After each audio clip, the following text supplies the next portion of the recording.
Call this meeting to order. Please call the roll.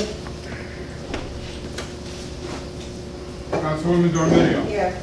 Councilman Garrett. Here. Councilman Accomando. Here. Councilwoman Mazer. Councilwoman Mazer is ill and unable to be here this evening. Council President Samuel. Here. Please rise to salute the flag.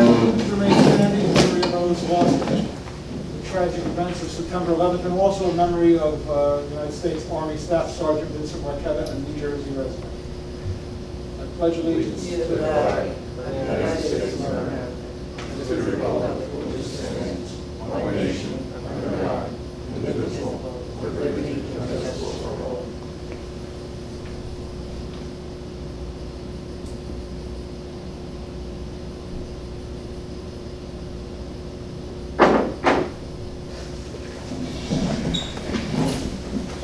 Adequate notice of this meeting has been sent to all council members and to all legal newspapers in accordance with the provisions of the Open Public Meeting Act, Chapter 231, Public Law 1975, and in consideration of Executive Order Number 103, issued by Governor Murphy on March 9, 2020, declaring a state of emergency and a public health emergency in the state of New Jersey. The public is hereby advised that any statements made during the meeting of the Township Council of the Township of Saddlebrook may not be privileged or protected, and that persons or entities who take issue with such comments or are offended by same may and have in the past or we will redress through the courts. Any member of the public who addresses the council speaks for themselves, not the council. Before that, we have a proclamation? Yes. Yes. Okay, Mayor White?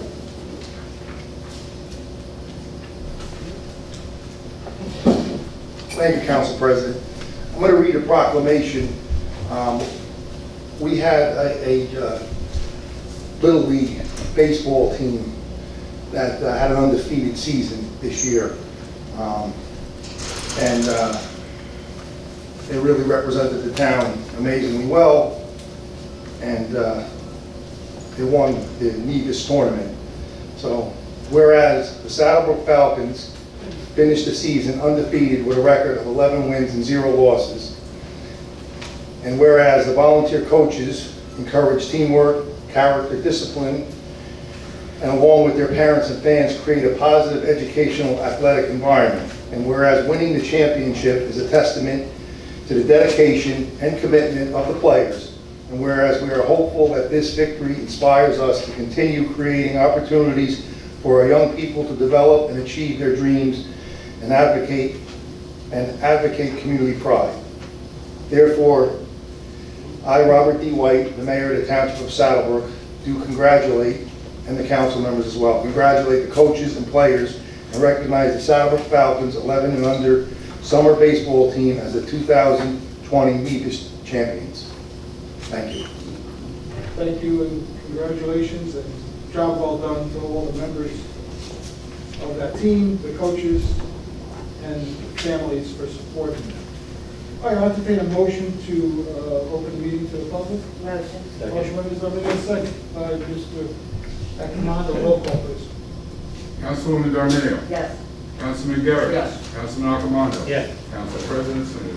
Yes, meeting is now open to the public. If you wish to address the council, please come forward, state your name, give your address, and give your comments. You're chomping at the bit. Come on. I can tell you want to talk. I do want to talk. Sure. Good evening, everybody. Mr. Mayor, Councilman, Councilwoman. I live in 624 Fairlawn Parkway. My name is Alex Louis, spelled L-U-Y. And I'm coming to you to plead to you about putting some type of speed deterrent on our street. Because since I've moved here, there's been about 6 accidents, and I've only been here 3 years. I was wondering what type of deterrents you can suggest.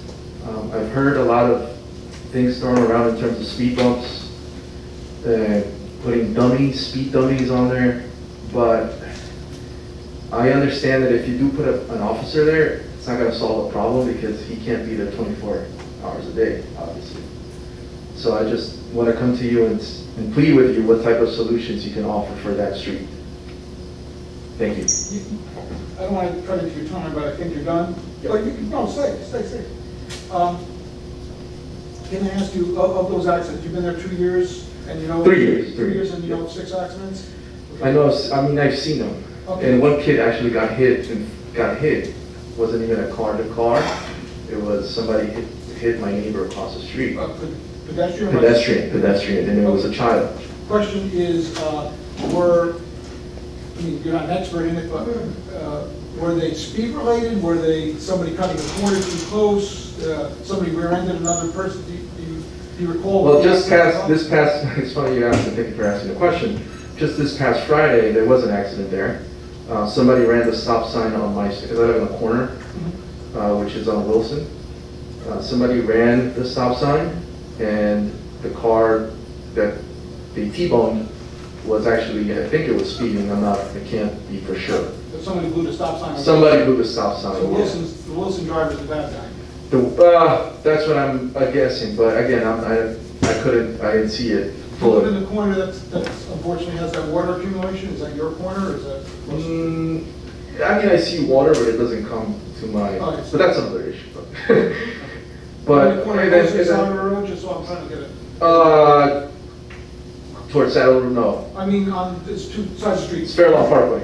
I understand that. Yeah. One side is like closer to Midland Avenue, the other side is closer to. Oh, closer to Saddle River Road, that's closer to correct. Midland. Oh, you're on Yes. that side, okay. And the pedestrian that got hit, it was probably 2 or 3 years ago, that person was speeding, definitely. Yeah, we don't like to hold up, we're going to have comments and council comments, and I certainly will address Fairlawn Parkway. Okay, I've had many talks with various people. Can I just ask one question? Sure. Come up so we can get you up here on the mic. Alex, do you notice any difference since Fairlawn Parkway was paved and that striping was put on there, the lines in the road? You notice any difference? Mr. Mayor, absolutely not. There has been no difference at all. It's actually been a lot more speeding, I think, because I hear it at night, and even during the day, they just go through, especially motorcycles. I hear a lot of motorcycles. Thank you. Thank you. Thank you. Any other members of the public like to address the council?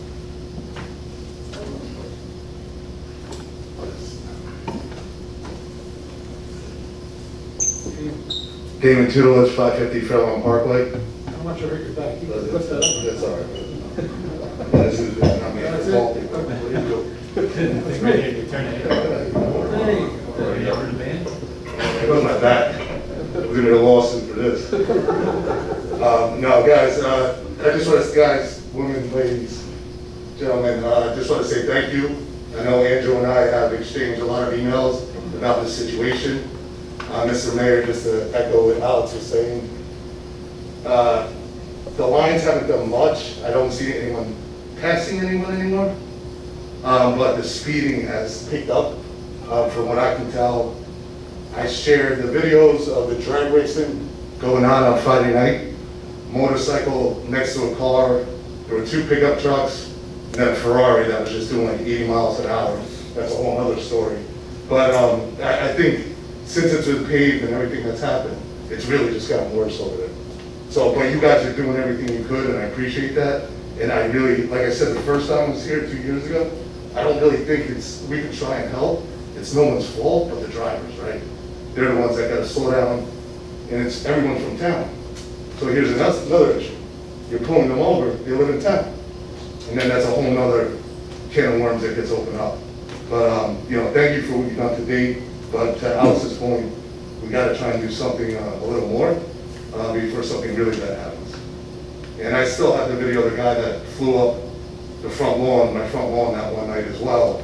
I don't know whatever happened with that, but he was just driving out of control too. So it's like when it starts moving into like the property now, that's when, you know, I start getting worried. And it's more of a quality of life thing, and that's where it gets. But thank you for everything. All right, thanks, sir. Any other member of the public wish to address the council? Seeing none, I'll entertain a motion to close the meeting. Motion. Motion is, any other? Second by Mr. Garrett, I think, second. Roll call, please. Councilwoman Dorminio. Yes. Councilman Garrett. Yes. Councilman Arcomando. Yes. Council President Saluka. Yes. Finish up the time. We're gonna have council comments, and we'll finish up with the mayor. Not for any of this. Okay. Dave? Okay. Good evening. On August 20th, the mayor, Pete Dico, and our floodplain manager, Monica Mianecki, and I attended a county flood meeting. The county executive, Jim Tedesco, addressed concerns regarding the Saddle River with the towns of Lodi, Maywood, and Rochelle Park also in attendance. The county executive decided to appoint an individual who will meet with each municipality along the river and identify areas of concern. A plan will be formulated to address these flood concerns. The objective is to work together to mitigate and alleviate flooding along the river. Next, I'd like to recognize all of our first responders, the police department, fire department, ambulance corps, and DPW. Thank you for your commitment and dedication to our township. The last few months have been extremely challenging. I am here to help support your effort, and I truly appreciate your service to the residents. I'd also like to wish our students, teachers, and parents a safe, healthy, and successful school year. Finally, I'd like to wish all of our residents a safe and happy Labor Day weekend. Thank you. Todd? You want more time to think? No, I'm off the cuff. I really don't write that stuff down. In light of what's going on with September 11th, I just want people to not forget what happened that day. To teach our kids, who some weren't born, some were born that year, keep that in their memory, keep it in their hearts, because we lost a lot of innocent people that day. And a lot of people from that day forward in war that didn't want to be there, we shouldn't have been there. But we had to defend our honor as Americans. So I just want to let people know, don't let that date be forgotten, ever. It's too important. Happy Labor Day. I would like to wish everyone a safe and healthy school year, because we need it. Thank you. Dominique? My turn.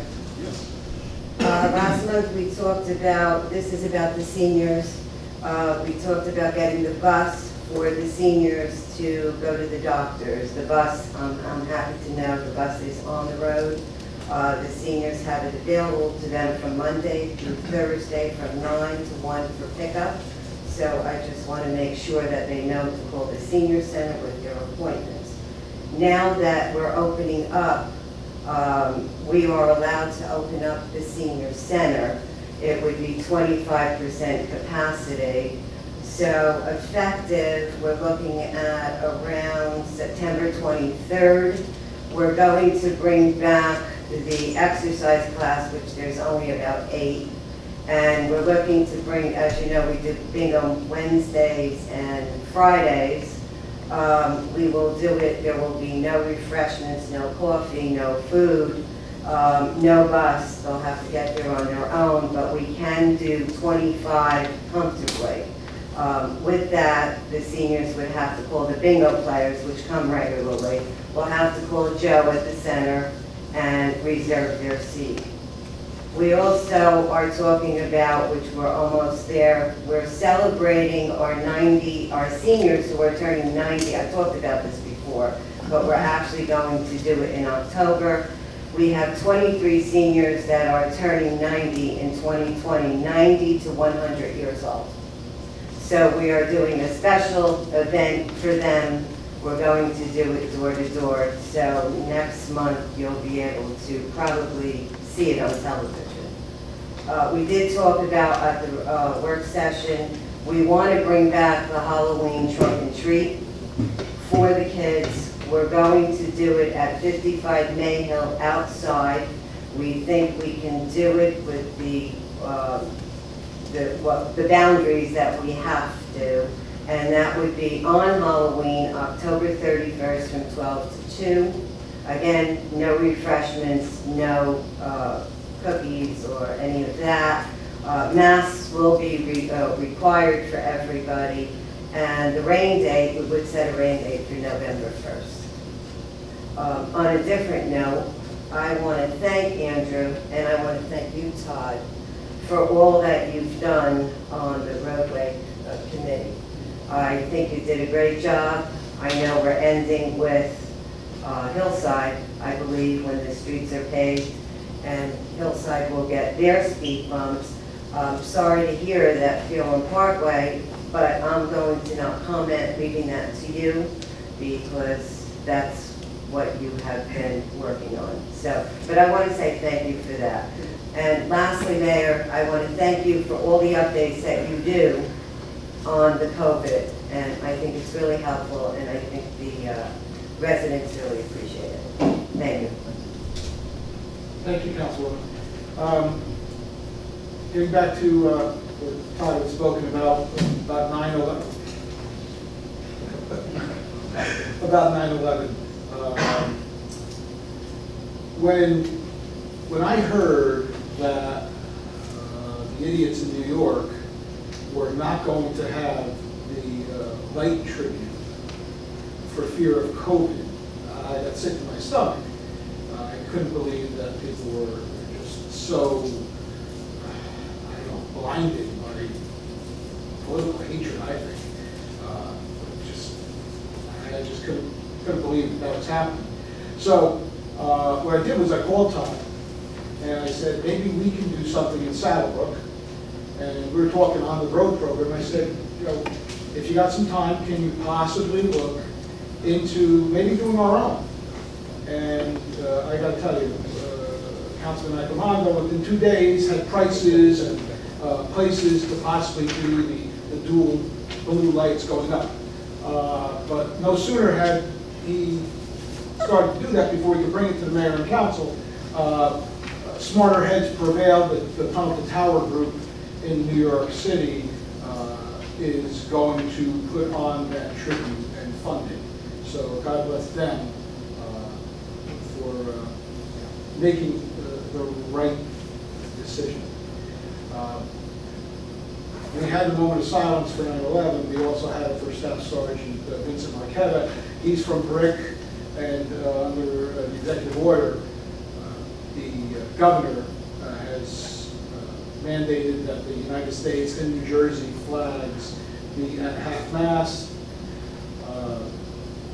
For Staff Sergeant Marquetta, he got it August 27th in a training exercise in California while operating or while in a helicopter during Army training exercise, a specialized helicopter. I don't know if it was a Black Hawk, but it was one of those special helicopters. So condolences to his family and his extended armed forces family.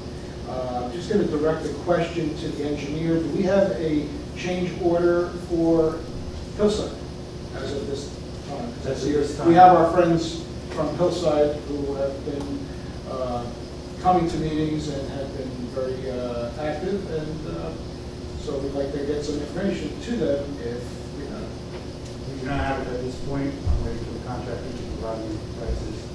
He's usually pretty good, I would expect him. So this would be for cleanup, because they're doing most of the, are they doing all of the road work for 2020? They won the contract for all of the road work. There's nothing separate, Marini doesn't have anything?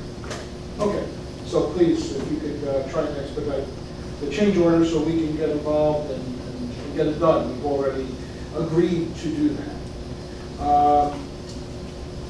I had meetings, Pete, the mayor, and I met with our architect from RSC, and I'll speak briefly. You want to go further into it? I'd rather you do it. Okay.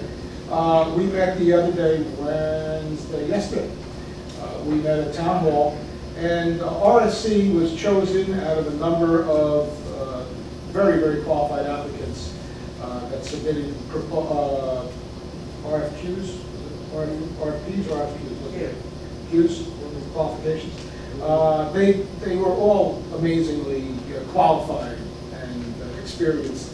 RSC was chosen, and we think we made the right decision. We met with their principal and an associate, and they will be, the way it worked is that Visions would not, even though we requested, and some point demanded, but that didn't go too far, that we do the architectural work. Well, part of the contract was that they're paying for their architect to do it. We have sort of a clerk of the works type situation where our architect is going to be working in conjunction with their architect to get this project the way that we want it. I'm assuming that they were afraid that if we had just our architect, that we would go crazy and have every bell and whistle known to man thrown in there. So we will try and get as many bells and whistles as possible. But we had that meeting. Our next meeting is going to be scheduled, and now we're going to bring in Vision's architect to join that same group. So we are all on the same page. And after that, our plan is to meet with the individual units that will be occupying that building.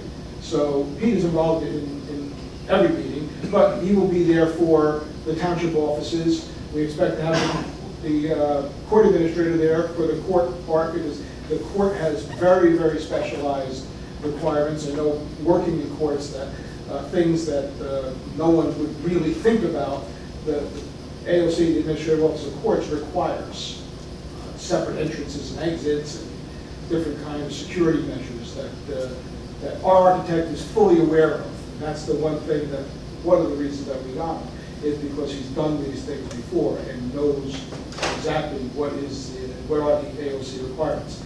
Andy Gow, our recreation director for our recreation part, and just so we know, this is a civic center.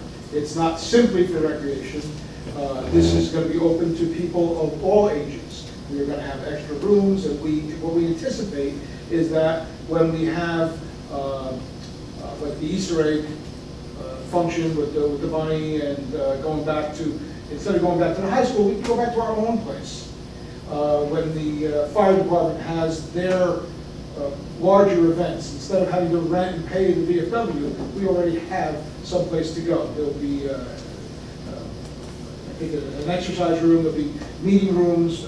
This is going to be a good place. This is going to be a really good place. In addition, obviously, Hook and Ladder is going to be moved there. We need to get, they will have their representatives to meet, and also the ambulance corps and their representatives to meet. So our intention is to make everyone as happy as they can be without going over budget. It's a build to suit, so we already have a contract. They know what we want, they've given, and we've agreed on a price. Obviously, if we want additions, if additional items comes up, you know, we're going to have to deal with that. But we think that we did a pretty good job of getting the requests from all the different departments in ahead of time. We know that there's going to be a basketball court, but difference might be how they had envisioned the seating for spectators may be different. Our architect may have a different idea, and we're obviously trying to hold the line on additional costs. But for those people out there that are involved and may be an employee or a volunteer, you are not being left out of the process. The process is just beginning. Wednesday was the first part of the process. And next week, I think we're going to have our second meeting. So you're certainly going to be involved. Our intention is not to keep you out. And I noticed that the first time that the mayor ever mentioned that we were interested in purchasing that building and utilizing it for a municipal complex was September 8th of 2018. So this is an ongoing process for 2 full years. Sometimes people say we work too slow. Sometimes people say we work too fast. If anyone's had an issue with this, they've had 2 years to come to our council meeting and say that they've had an issue with this. We had one person who was pretty vocal about it, but that same person was pretty against everything and anything that we did. And I appreciate that. He brought some things to light. It might have been one other person, but I think that the town realizes that we need this. Hook and Ladder it's antiquated. The ambulance corps doesn't have enough bays for their equipment. town hall, anyone who goes to town hall knows, it's not up to par with any of our, you know, you go to Hazard Heights, you go to Lodi, you go to, well, maybe on the Park's a different story. You go to Fairlawn, or Glenrock, any of those places, and we just don't meet the standards, and we deserve it. We're a good town, and we deserve to have a quality municipal complex. And one of the main things is our children and our residents deserve a civic center. That's one thing. I moved here 35 years ago, 34 years ago, 35 years ago. That's one thing that we've never had. And people that lived here when I moved in, they said, oh, if we only had like a boys club or a YMCA or something. Well, we're getting it. And we're giving it to you. Not giving it to you. You know, it's yours, and you're paying for it. But I think that everyone is going to be very, very proud of the building and proud of Saddlebrook after it is constructed. The other meeting that Pete and I had yesterday with another resident, a longtime resident, 80-year resident, met with the engineer from the county in regard to the lake and potential flooding. The original, what I'm getting, and again, we learn things every day, that the lake was basically a detention basin for flooding. It is up now, so it looks like a recreational lake, and it just serves that purpose. But at the same time, its initial intent or purpose was for storm drain, for storm overflows. So we gave a lot of information to the engineer, and he's going back. We've got things that I was aware of. There's sluice gates and culverts and all kinds of things going in and out of that lake that I was not aware of until a few months ago, when it was brought to my attention by another resident. I walked the whole thing with him, and he brought that to my attention, and I immediately contacted the people from the county, and they are going. I'm a little disappointed with them, and I will be making a phone call, because what they said they were going to do hasn't been done yet, and I got to hold their feet to the fire. I'm your elected, one of your elected officials, and they told me they were going to get it done, and they didn't get it done. In their defense, we had the hurricane, or whatever it was, a tropical storm, Isaias, that came through, and unfortunately, the county is pretty gutted when it comes to their park employees. So they have, 10, 20 guys to do 10 county parks. Their first order of business was to remove trees that had fallen on the pathways, so people couldn't walk. But I will be calling again tomorrow to say, I make myself look bad enough. They don't make me look bad. Please don't go back on your word, because they did tell me they were coming back to the bushes. They were going to trim back the trees. They were going to pull the dead trees that are just sitting in the water, just being mosquito haven. So I will be making that call for you. Now, in regard to Fairlawn Parkway, we discussed this. It's known that this is a problem. I live 2 blocks away, so I'm well aware. I'm on Fairlawn Parkway every day. One of the main things was that you didn't know how many lanes it was. If you weren't from there, you didn't know how many lanes it was. It was just an extremely wide road until you get to Evans. From Fairlawn from Broadway, all the way to Evans. Extremely wide. So what we felt the first thing to do, let's try this out. Let's try and do the striping. Let's try and get the lines on the side. And actually, to tell you the truth, I do see more people parking inside those lines than I ever did before. I think people were under the impression that you couldn't park up Fairlawn Parkway. But they're utilizing it, and that's what it's there for. And unfortunately, like every other newly paved road, I think that people get their inner speed racer revved up, and they just hit the gas, because it's a beautiful, new, non-rutted road. Try and do that down Dan Way at this point, and you'll leave with no kidneys. But Dan Way is going to get paved, and hopefully they're not going to have that same issue. But we tried that, we have the speed sign, and we have increased enforcement. And we've issued, the police have issued over a dozen speeding summonses since July 1st. And for our friends on Flora Lane, who, even though we did put a speed bump on, still complain about the speeding on Flora Lane in the area between a stop sign and a speed bump, or hump. They issued well over a dozen summonses from July 1st. So there is increased enforcement. I did talk to Damon, and over years, we came up with this idea. We had 3 different variations of this idea, and with the help of our engineer, we had determined and agreed that this was the best way to go, and let's see how it works. So it's only been in effect, it's only been paid for 2 months. But what I'm going to do on behalf of the council is direct our clerk to contact the chief of police and advise the chief of police that there is an apparent issue with speeding on Fairlawn Parkway, to, number 1, increase enforcement at that location. Number 2, implement a zero tolerance policy. So for people out there, what that means is that if you are given a ticket for speeding, or your kid, or your grandkid, or your grandmother, don't be calling the mayor, don't be calling me, don't be calling the chief, don't be calling any of the police officer buddies that you have, because it's not going to work. You're on notice. Do not speed on Fairlawn Parkway. People are getting hit. There's accidents.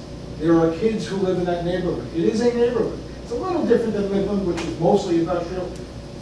Fairlawn Parkway, until you get to the center, is all residential. And you're going to hurt yourself, and you're going to hurt somebody else if you continue to do that. The third thing that we'd like, that we've asked you to, Mr. Clerk, to get to the chief, is to request from the county their speed tabulation machine. It's something that would give us an idea of how many people go through Fairlawn Parkway each day and what the average speed is over there. And I know that that's one of the things that the engineers use. There are traffic engineers. You know, they have somebody in their office which has a lot of engineers there, but there's somebody who's a traffic engineer. But my understanding is the county has that item already. So that's the third directive that we'd like the chief to implement. So we're doing everything that we can. We understand, we feel your pain, and we're going to go an extra step. Okay? So, but like I said, everyone's on notice. Mr. Mayor. Thank you, Council President. Thank you for your update about the municipal complex civic center. You did a great job explaining from our point of view what's been going on, and the fact that we do feel that it's an excellent project for the town, and we believe that the majority of the public does feel that it's going to benefit the town and make the town better. Also regarding the speeding on Fairlawn Parkway, like Andrew says, I was a police officer for 34 years, and believe me, I think the zero tolerance policy, nothing deters people from speeding more than getting a summons. So if we're strict with the enforcement and just keep, day by day, get out there, the word will get out. And it'll get out to residents, because a lot of the residents are speeding. So maybe if that's what it takes, then I think the message will be out there, and it should slow the people down. And then we'll take it from there. As far as the, if that still doesn't work, then maybe we'll have to reconsider and maybe put a speed bump there. I think if we did do a speed bump, it'd probably be best by Damon's house there. rather than in the section by Alex's house. I don't know. It's so wide there, it'd be difficult to put a speed bump there. But maybe move the speed sign closer there and then the speed bump by Damon's, but that's something, let's try the strict enforcement first. I just wanted to start off with the COVID-19 update. The number of presumptive positive cases in town, it's been fluctuating between 316 and 322. And I know that drives everybody crazy. It does me as well. The answers that I've been getting as far as like the fluctuation, the disparity is sometimes difference in numbers between the state and the county, but this week we had a meeting with the governor's office at bi-weekly meetings, and the county executive discussed that problem. And believe it or not, some of it has to do with that some people get tested and then they don't believe, maybe they come back positive, they're asymptomatic, they don't believe it, they get tested again and again. So sometimes they're getting the same person 2 or 3 or maybe even 4 times. That's one of the things. And then the addresses sometimes are wrong. Somebody may be at Kessler Institute and they're a resident, but they're staying there, they're rehabbing there, and they're really a resident in Elmwood Park, but it comes back to the Saddlebrook address because they're at Kessler. So that's what I've been getting. But the numbers really have, in town, have been, they've been rising minimally. It's been steady, which is a good thing. The number of deaths that we've had has stayed the same for probably about 3 months now. It's 19, and unfortunately, any one death is too much. And we all mourn the losses of those individuals, and want to express our sympathies again to their families and friends of their losses. 2 of the residents, a married couple, an elderly couple, George and Catherine Job, their story ended up getting to the governor's office, and the governor was in touch with one of their family members who also lives in town, Ramona Rivetta. And tomorrow, Governor Murphy, during his daily COVID briefing, is going to pay tribute to those 2. And it's a very nice thing. He does that, I believe, every day, but he chooses somebody to highlight and to pay tribute to. So that's tomorrow, I believe at 1 o'clock. It'll be on News 12. I knew George. He was a Korean War vet. He was one of the people that started the Korean War, the Kajang chapter of the Korean War veterans. The monument, they built the monument over there on Fairmont Parkway in Skillman, in Weller.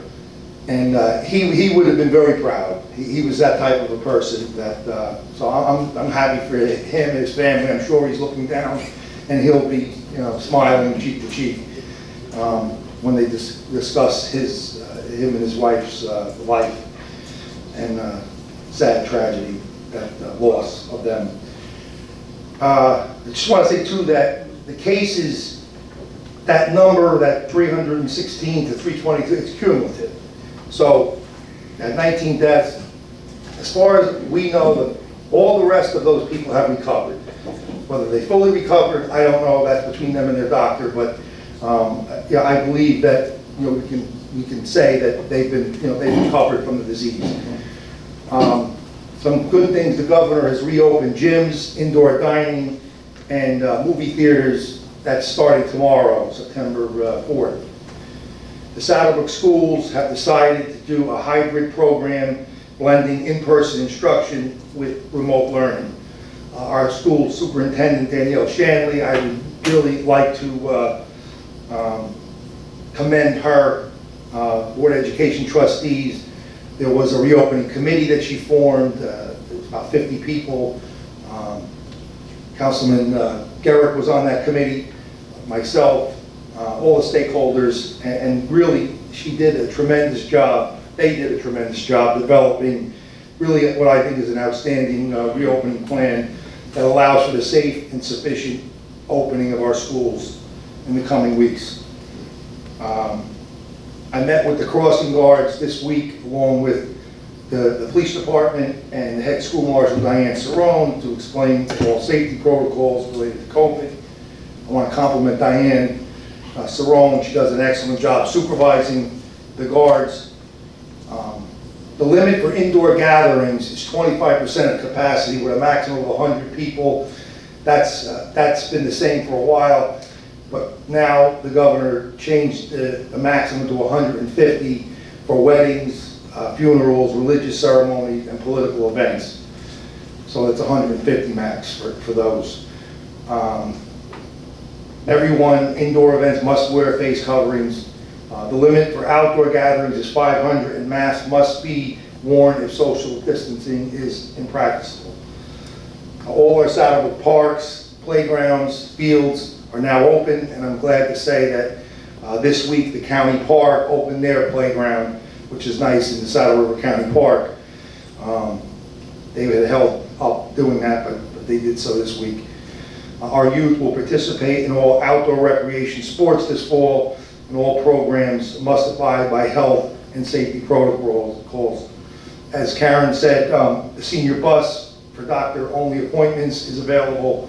We opened that up a few weeks ago. We surveyed the seniors, and a lot of them say they would like to come out, they feel safe to come back and participate in events at the center. We're going to open the center with a 25-person limit. Our 2020 road program is starting now, doing the concrete work on 5 streets: Jamrose Terrace, Colonial Ave, Woodcrest Place, Dana Way, and Taggart Way. Also, public service, they've been paving roads that they did the gas mains on, and they're going to be doing Oxford probably as we speak, very, very shortly. Next week. What they're going to do there is on the top part from Saddle River Road to Fairlawn Parkway, they're going to pipe the sump pumps into the drainage, into the catch basins, because we see a lot of them, and they're grandfathered in.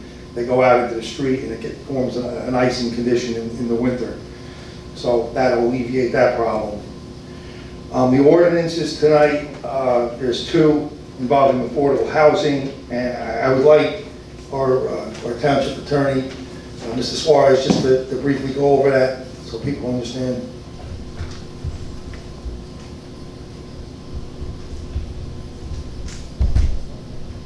You gotta hold it. Good evening, everybody. Thank you, Mayor. And yes, there's 2 ordinances regarding affordable housing that are on the agenda tonight. It's for the second reading. And these ordinances are in accordance with the settlement agreement that we arrived at with the Fair Share Housing Association. And it was assisted by the judge, Judge Padavano, who oversaw and entered the judgment and believed it to be a fair and just settlement. And it was also done with input from a special master, and that person is a planner that's appointed by the court. Judge Toscos had appointed her. She's a neutral planner and basically assists in moving a case like this forward.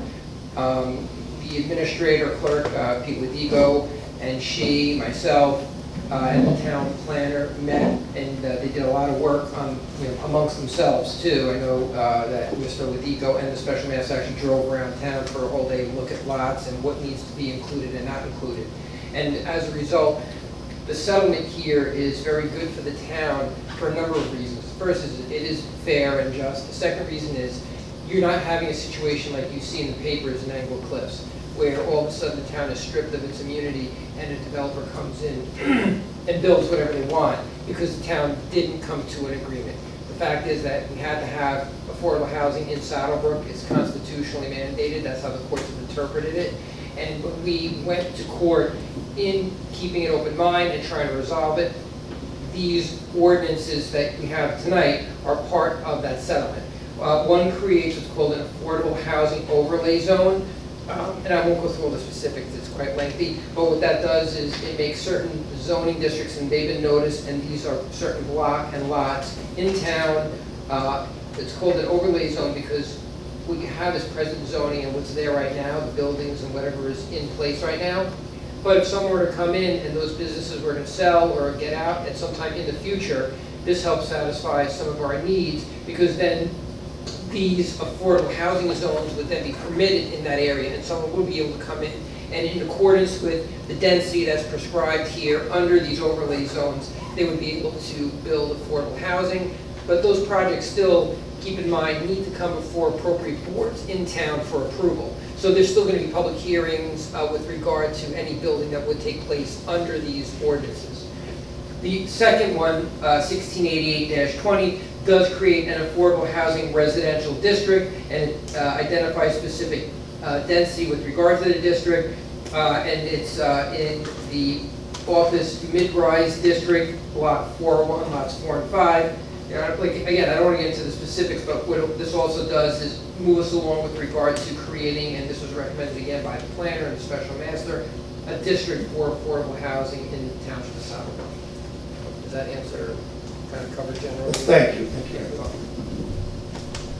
We also have a resolution on to vacate a paper street, Adams Street, which is at the end of North 7th by the gully.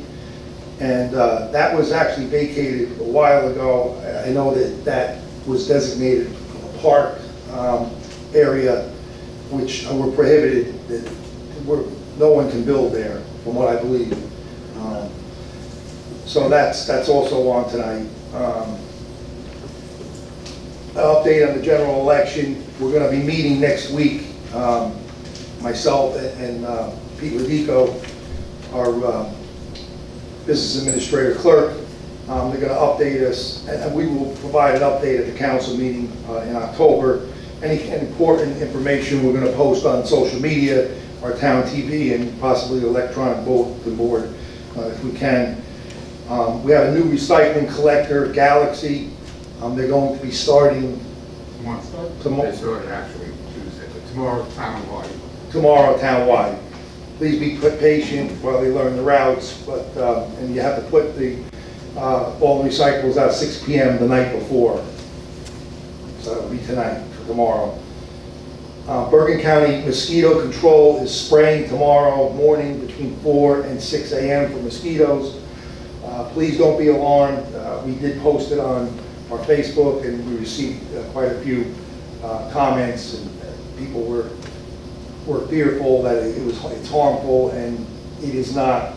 The U.S. EPA has approved and recommended that these mosquito control products for residential mosquito control are considered, they're considered to not pose any unreasonable health risk when applied according to instructions. So they do this every year. This year we did post it on our Facebook page, and again, I think some people were got overly alarmed by it. I want to thank all our council members, Karen, with all the work she's doing with the seniors, the senior bus, these 90s birthday celebrations, Andrew with the parks, and the speed control committee, Dave with the flood committee, Flo, it's not here tonight, but townwide garage sale, which I'll mention in a couple of minutes, and Todd for helping out on both those committees, the flood committee and the speed control committee. Town Hall is going to return to regular hours starting after Labor Day, Tuesday, September 7th. The hours will be Monday through Friday, 8:30 a.m. to 4 p.m. The events that are coming up on Saturday for those with pets, Holy Apostles Church here in town on Saddle River Road is doing the pet blessing at 10 a.m. at the church. We are having a 9/11 ceremony on Friday, September 11th, 6 p.m. at Town Hall. We are going to have members of the police, fire, and ambulance there. This year, we didn't have a Memorial Day parade, and the police didn't have the memorial service for Police Week. They didn't get to honor their fallen. So we're going to have them there, and of course, it is a 9/11 tribute. We're going to invite a member from Saddlebrook who was on the fire department in New York City. He's going to hopefully come. It's going to be nice. We're going to have the honor guards. We're going to have fire department's going to raise the flag on the ladder truck, and so we want to really, show that we're prideful and that we, we care, like Todd said. You know what, we're never gonna forget. We have a shredding event Saturday, September 19th, 9 a.m. to 1 p.m. That's at 55 Mayo Street, the home of our new municipal complex. Townwide garage sale was mentioned. That's Saturday and Sunday, October 3rd and 4th. The 90s birthday drive-by parties, I think, we're not positive, but we're leaning towards Thursday and Friday, October 8th and 9th. And we are going to have trunk or treat on Saturday, October 31st, 12 to 2 p.m. at 55 Mayo Street. Schools are open, please drive safely. I want to mention that I'm very happy to say that we are going to implement our SLEO, which is Special Law Enforcement Officer 3, and they're called Special Law Enforcement Officer 3s. I'm going to be appointing 4 officers, a 5th one a little bit later, who can't start until October because of a separation. He's actually an officer that retired from Saddlebrook, and he needs a 6-month separation from the pension. So, and we're gonna also hire some substitutes too as well.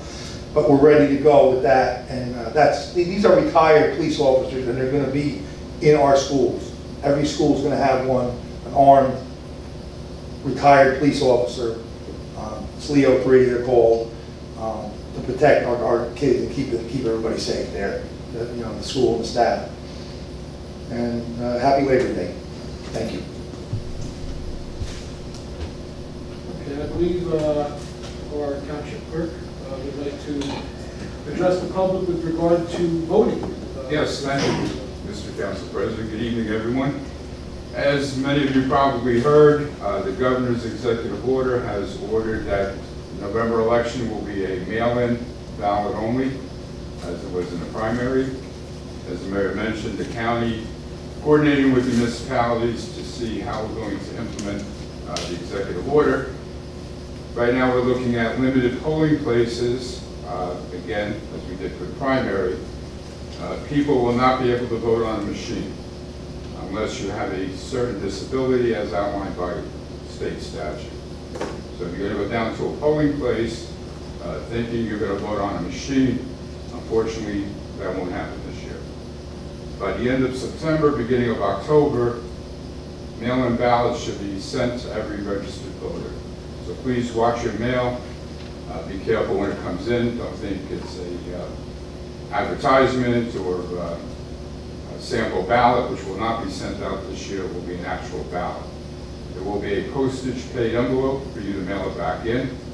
There will be drop-off locations throughout the county. And right now on election day, the polling places will each have a drop-off, so people could bring their ballots and drop them off there. It's a presidential election. It's going to be complicated for the voters. It's going to be complicated for us who run the elections, but we're going to get through it. I have complete confidence in the Bergen County Board of Elections, the Superintendent of Elections Office, and the County Clerk's Office. I've worked with them many, many years on elections, and the integrity is beyond question. So people that are concerned about voting by mail, absentee ballot, I can assure you that the county will, bipartisan, that Republicans and Democrats that work for the different offices, that they will be counted fairly, and hopefully we get results soon after the election. But we'll get more information, as the mayor said. We'll be posting on the website.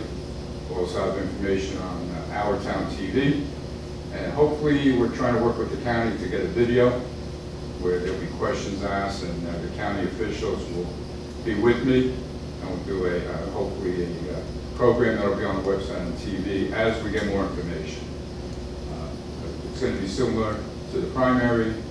More people will be voting than in the primary. And again, you're going to get an absentee, you're going to get a mail-in ballot. Please watch your mail by the first week of October. And more information will be coming. Thank you. I had a question because this was out on social media. And, we talked about it on Tuesday when we had a work session for the public. The rumor, I guess, that if I have not mailed in my mail-in ballot and I go to a polling place, I'm not going to be able to use the machine, but I have my mail-in ballot with me, and I hand it to a poll worker or drop it in the box there, that if I go that day, that would be considered a provisional ballot and not the mail-in ballot. And is there any truth to that? No, that's not correct. Mail-in ballot is a ballot that you'll actually receive at home. If you're dropping that off before Election Day, either at one of the 12 locations in the county or at the 3 polling places that'll be in Saddlebrook, that's your mail-in ballot. Provisional ballot are the ballots that we have at each polling place. They come in an orange bag, you open them up that morning, the book workers, and you fill that out. It's similar in that it's a written ballot, it's on paper, but a provisional ballot is a separate entity from the mail-in ballot. Thank you very much. Through the chair, just Yes. for a minute. Pete, the 3 polling places, I know you said it the other day, could you just tell Sure. us which? Right now, we're looking at Washington School, the high school, and Laurel Memorial School. We added one more than what we did for the primary because of the bigger turnout. We're not going to use the senior center, obviously, districts 1 through 5. We won't be able to accommodate everybody, so we're going to use Washington School, the high school gym, and Laurel Memorial all-purpose room. Again, I would encourage people, if you drop it off your ballot, that's fine, but please don't come that day expecting to vote on a machine. Unless you have a certain disability, you will not be able to do it. The book workers will not be able to allow you to vote, and the machines are only there for people that have disabilities. My understanding, we'll get more information next week, when you drop your ballot off at the polling place, you will sign like a book, as if you were there voting. So there'll be a record that you were there to drop off your ballot. And it will work. Again, it's more than what we've done in the past, but knowing the people that the county have on staff, our work workers are second to none. They're really good compared to other municipalities. And we'll get through the process. Through the chair. As you know from Tuesday, it's really bothering me, this whole mail-in ballot thing. And it's new, and I have all the faith in our Board of Elections for this county. Is there a way, as residents of the state of New Jersey, that we could get the governor to override his executive order? Because my personal opinion, I just don't think it's fair. I mean, because as a kid, we went to those polling places with our parents. We let the kid push the button. It's just something else they're taking away from us. And it's just my personal opinion. And if we could fill a boardwalk, shoulder to shoulder with thousands and thousands of people, I just don't understand why we can't have a couple hundred people online to voice our opinions, to do and vote for who we want to vote for. Is there a way we can, I don't know how you best feels. Personally, I don't think it's wrong, I don't care. It's how I feel, and I just don't think it's right as a resident that he's going to dictate how we should or shouldn't vote. To answer your question, Councilman, I do know, and it's all from reading the papers, because we don't get direct information. There has been a lawsuit filed in federal court. We don't know what the outcome of that court case is going to be. It was filed in federal court. And I believe the legislature adopted bills incorporating the governor's executive order. So it's not just his executive order anymore. These are now state laws that were adopted. We'll have to wait and see. Nobody knows what federal courts are going to do on this. It's a COVID-19 emergency, and if that's what the governor used for his executive order, it's just for this year. Can it be rescinded prior to the election? Anything could happen, but if it's going to happen, my gut feeling is probably not. If the lawsuit overturns it, then that's something else. Just like I said Tuesday, I just think it's something. But the state legislature backed the governor's executive order by passing laws and implementing it. Yeah, the problem is the longer that it goes, the less likely it is that it's going to be overturned, because then the argument is you don't have enough time to change it, that everyone's gearing up for doing the mail-in. And once the ballots are mailed, I think that would Yeah. be key. And that's gonna be, so if it's not done within the next 3 weeks, it's not gonna get done. Just as an aside, on Tuesday, October 13th is the last day to register to vote. My office, I'll be there till 9 o'clock at night, as most municipalities in the county will be. So that will be your last day to register to vote for the presidential elections in November. And also Of the course, we're local open every elections. day, and local, and we're open every day, as Mayor said, changed our hours from 8:30 to 4, so we're open every day for voter registration, and again till 9 o'clock on Tuesday, October 13th. Thank you, Mr. Chairman. Okay, anyone else? Dick? Okay, we're gonna get into ordinances, ordinance number 168620. It was for a second reading, the second reading was tabled on August 6th, 2020. I'm looking for a motion to untable that ordinance. Second. Motion by Mr. Arminio, second by Mr. Accomando, roll call. Councilwoman Dorminio. Yes. Councilman Garrett. Yes. Councilman Accomando. Yes. Council President Samaluka. Yes. The ordinance is now on table, and there would be a motion if council wishes to have a second reading. And There's no motion. there is no motion for a second reading. So The ordinance is not adopted. the ordinance is not adopted. Ordinance number 1687-20 for a second reading, an ordinance amending chapter 48 of the Township Code of the Township of Southwick entitled Affordable Housing. Motion. Second. Roll call. Councilwoman Dominio. Yes. Councilman Garrett. Yes. Councilman Accomando. Yes. Council President Samaluka. Yes. An ordinance amending chapter 48 of the Township Code of the Township of Southwick entitled Affordable Housing. Is there a motion to open to the public? Motion. Second. Mr. Arminio and Mr. Accomando with the second, roll call. Councilwoman Dominio. Yes. Councilman Garrett. Yes. Councilman Accomando. Yes. Council President Samaluka. Yes. This ordinance is open to the public for comments, possible questions on this ordinance and this ordinance only. Seeing no members of the public coming forward, I will entertain a motion to close the meeting for the public on this ordinance. Second. Oh, no. Mr. Accomando, the motion, second by Mr. Arminio, roll call. Councilwoman Dominio. Yes. Councilman Garrett. Yes. Councilman Accomando. Yes. Council President Samaluka. Yes.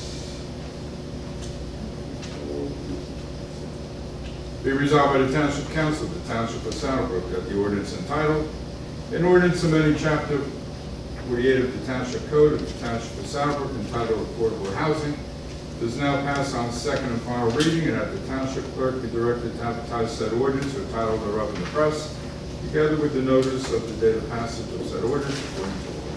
Is there a motion to approve this ordinance? Motion. Second. Motion by Mr. Domingo, second by Mr. Accomando, roll call. Councilwoman Dominio. Yes. Councilman Garrett. Yes. Councilman Accomando. Yes. Council President Samaluka. Yes, this ordinance is passed unanimously.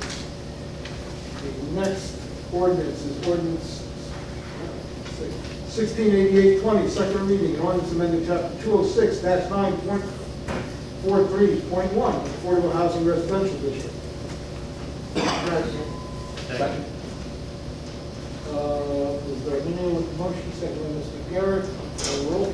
Councilwoman Dominio. Yes. Councilman Garrett. Yes. Councilman Accomando. Yes. Council President Samaluka. Yes. An ordinance amending chapter 206-9.43.1 Affordable Housing Residential District. Motion for a public hearing? Motion. Motion by Mr. Arminio, second by Mr. Accomando, roll call.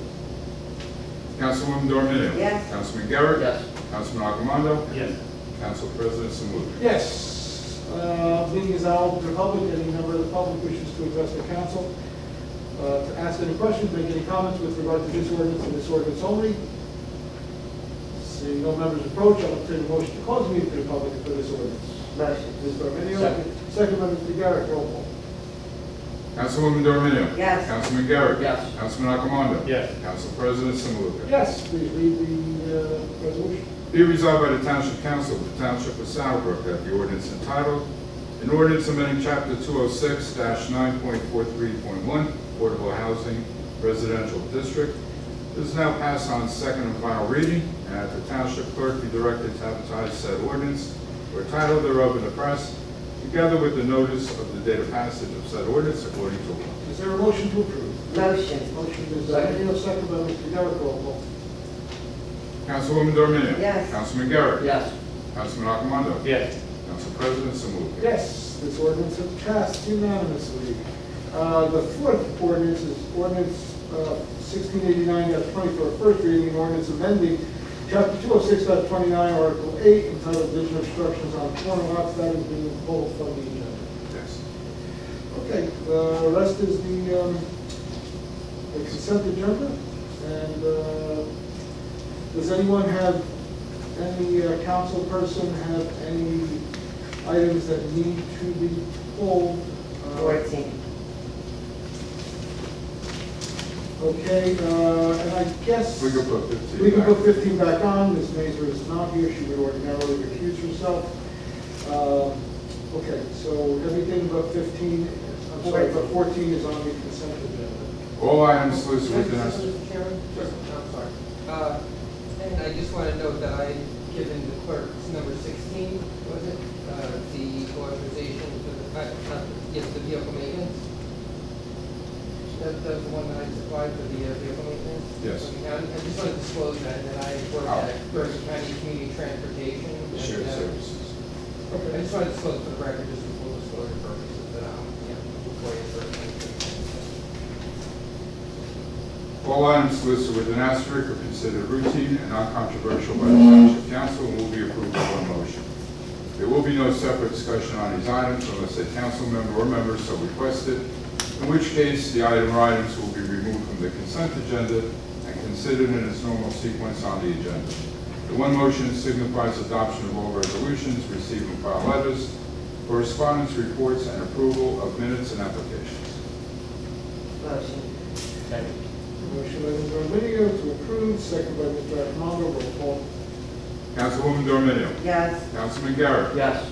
Councilman Accomando. Yes. Council President, so moved. Yes, the consent agenda is passed unanimously, and the next one is Resolution Resolution 14. 14, payment of bills from the Zone Funding Incorporated for a whopping $275. I recuse.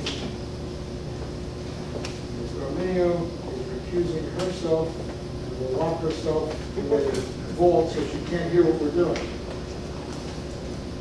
Is there a motion to approve the Zone Funding aid for $275? Mr. Second. Accomando, second by Mr. Garrett. Roll call.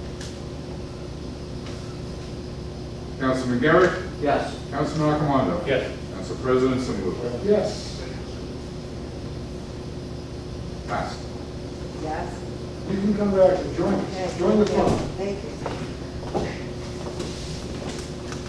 Okay, a lot of times we do this and we do old business and new business and comments, but on the agenda, pursuant to the term of the agenda, We do have old business, new a business. resolution for the agreement with the Board of Education. We did receive it today Okay. from the Board Attorney.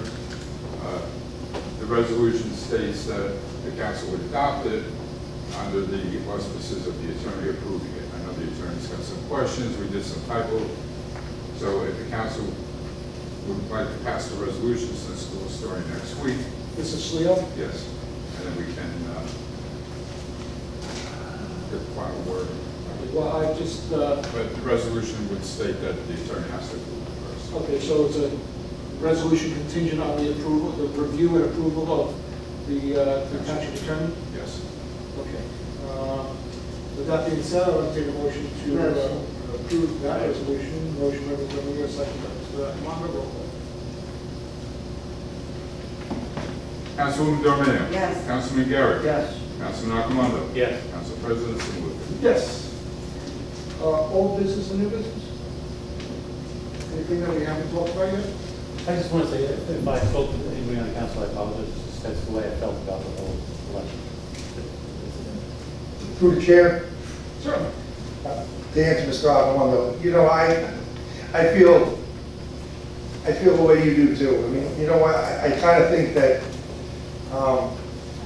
the governor, maybe he should have did the same that he did with the schools. left it up to the school district, and he should have left it up to the municipalities. I mean, I know in Saddlebrook, I really don't believe it would have been a difficult thing to have a safe election using the machines.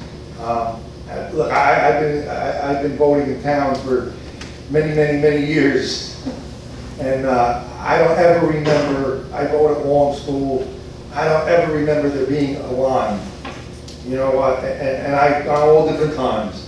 So, I mean, maybe there's a couple people in front of you, so you're in and out, you know, they can do something with, as far as signing, you know, having to use your own pen, they can, Wipe the machine wipe down after. right, wipe the machine, you know, wipe the machines, decontaminate them, whatever they, I mean, I'm sure that there's products out there that they can spray in.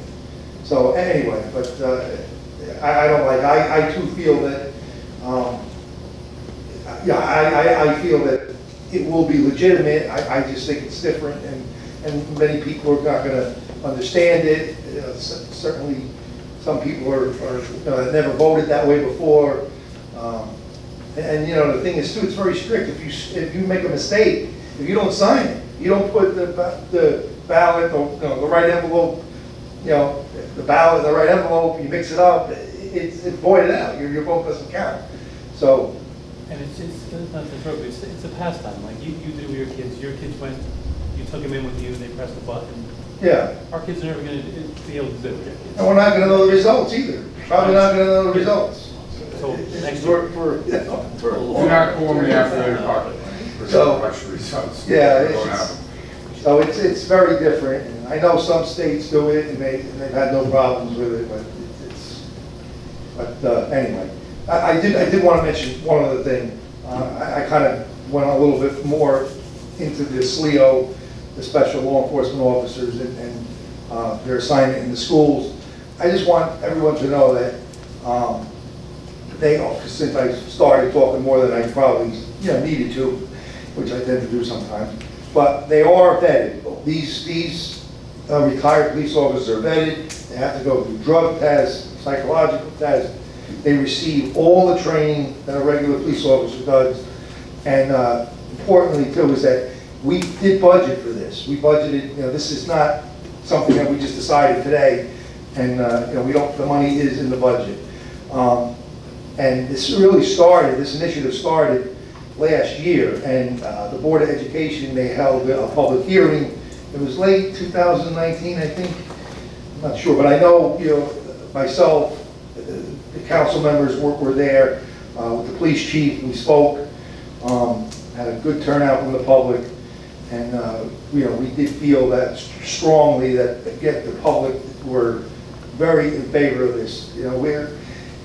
I gotta say that this council is very much pro law enforcement and pro emergency responder. Todd's a police officer. He works for the sheriff's department. Karen, her husband, former mayor Lou D'Arminio, was a police officer. And in fact, he was the one that, along with the council, that built the new police department back in 2006, I think it was. Andrew, he's an attorney. He works in the courts. Dave, always has great things to say about all our first responders.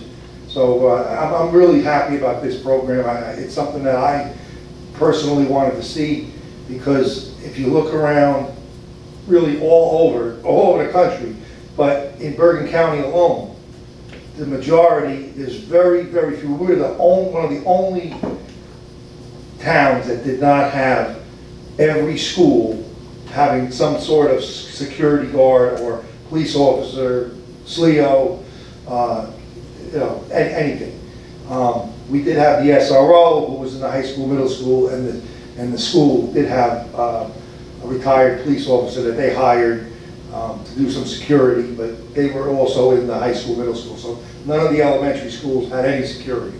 So we're looking forward to this, and I really feel it's going to be a success.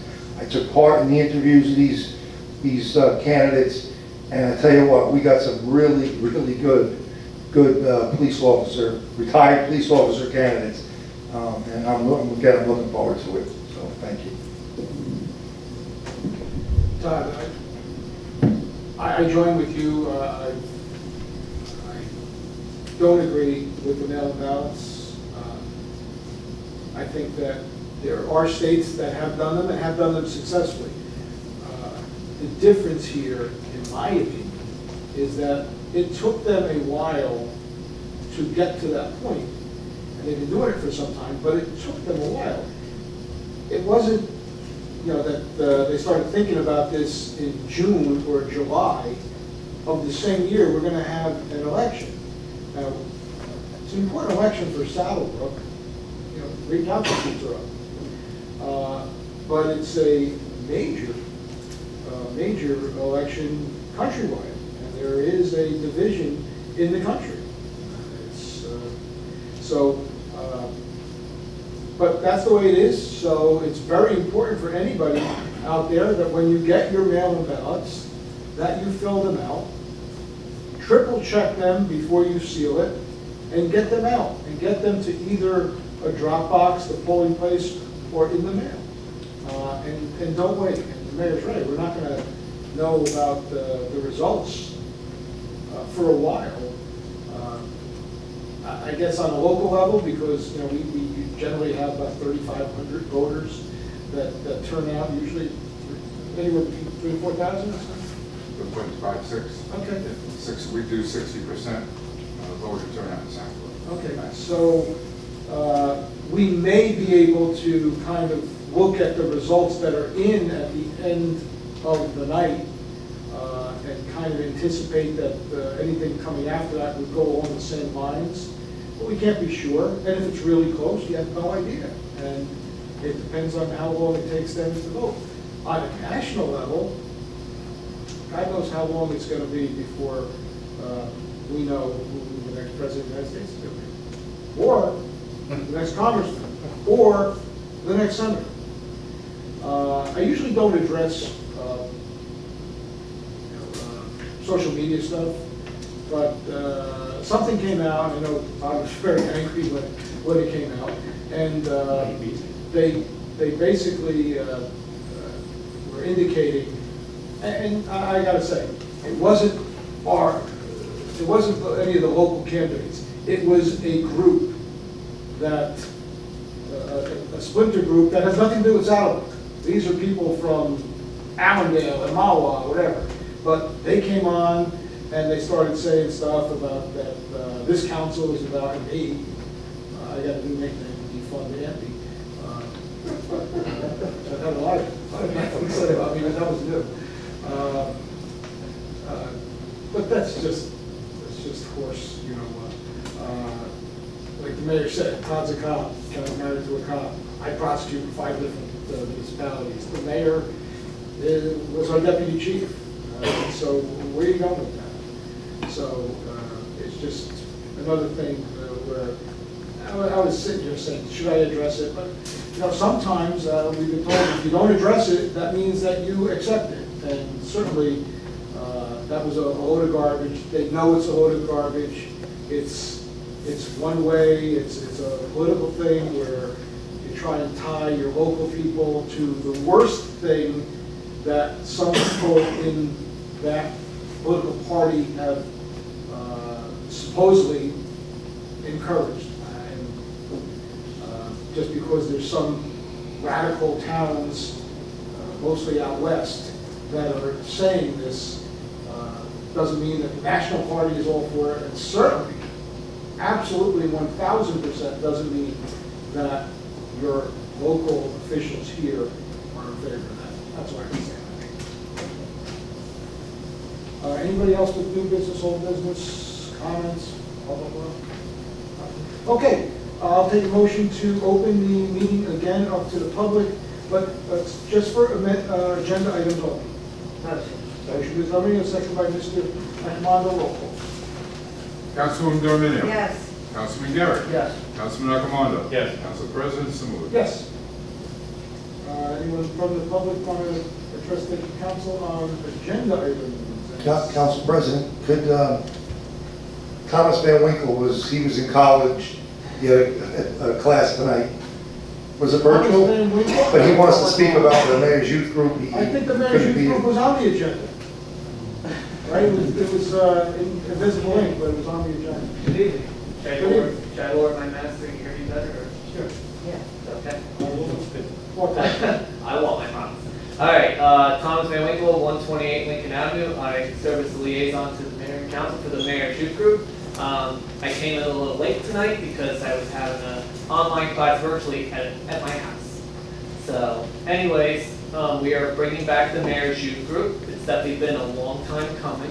We've definitely been, as we all know, we've been through a lot with COVID-19. So we're gonna have a meeting right here at the senior center at 10 o'clock in the morning on Saturday, September 26th. Again, Saturday, September 26th at 10 a.m. We'll be in here. We will make sure we have all the chairs set up 6 feet apart. And of course, everybody in attendance must be wearing a mask. So we hope that we will all come out. We're going to discuss the trunk or treat, which I'm thankful that's coming back on Halloween. We mentioned the day before. So hopefully the weather will be good that day for the trunk or treat outside. And we hope to see everybody at this meeting. I'm going to work on getting a new registration form out so that we can get new members to register and we can get the word out about the meeting. Thank you. Thank you. Any questions? Continue to do a good job. We Thank you. appreciate it. Thank you, Tom. Through the chair. I just have the youth group, especially now, Thomas does a great job. My son's on the youth group, he's been on it for a couple of years. He actually got elected president of the youth group. So if you have little kids out there, this is a great way for them to meet kids from the other side of town, other schools that they don't get to really meet if they don't play organized sports. But this program, it's great. The mayor is really involved with it, and Christine does a great job with it. And it makes the kids feel like they have a voice.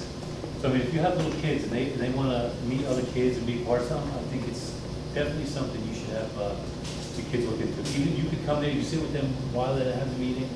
It's great to see them interact and have different opinions amongst each other. It's good because it's a lot different than adults. They're actually a little more civil than we are. But I think it's great that Thomas has started this years ago, and thank you. Is there a minimum age for a kid? Todd said little kids, but I don't think we have kindergarten kids. Well, what's the minimum age for membership? We're open typically for 4th through 12th grade. So if you're entering 4th through 12th grade in September, please sign up and join us. Thank you again, Thomas. Okay, I'll entertain a motion, seeing no one else, I'll entertain a motion to close the meeting to the public. Second. Motion by Mr. Dominguez, second by Mr. Garrett, roll call. Councilwoman Dorminio. Yes. Councilman Garrett. Yes. Councilman Agamando. Yes. Council President Simulu. Yes, if anyone have any last minute things other than happy Labor Day and enjoy the last days of summer? I will entertain a motion to adjourn. Motion. Motion, second. Oh, that's right, come on, ladies. Happy to get out of here. Second by Ms. Dominio, roll call. Councilwoman Dorminio. Yes. Councilman Garrett. Yes. Councilman Agamando. Yes. Council President Simulu. Yes, thank you, and that's it. Have a happy rest of the summer.